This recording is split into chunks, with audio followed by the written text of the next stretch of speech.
Boy friend అంటున్నావు, పార్కులో కూర్చుంటున్నావు. నిన్నగాక మొన్న న్యూస్ పేపర్లో ఒక అమ్మాయి ఫైల్ చేసింది కేసు. ఏంటో తెలుసా?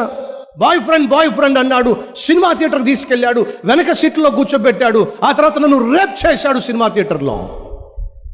అంతేకాకుండా నన్ను రికార్డ్ చేసి పడేసిన తర్వాత బ్లాక్మెయిల్ చేస్తూ అంటున్నాడు, ఇప్పుడు నా బాయ్ ఫ్రెండ్స్తో కూడా పడుకోవాల్సిందే, లేకపోతే ఇదంతా బయట పెడతానని చెప్పి అంటున్నాడు. అర్థమవుతుందా మీకు ఈరోజు? భయము భక్తి లేకుండా, వేలాపాల లేకుండా, ఏ అమ్మాయి అయితే ఏ అబ్బాయి అయితే ఇంటి పాటును ఉండకుండా, తల్లికి తండ్రికి గౌరవాన్ని ఇవ్వకుండా, చదువు పట్ల శ్రద్ధ లేకుండా, ఇలా చట్టాపట్టాలు వేసుకొని తిరుగుతున్నట్లయితే ఇలాంటి అఘాయిత్యాలు జరుగుతాయి. ఒకవేళ ఈరోజు నువ్వు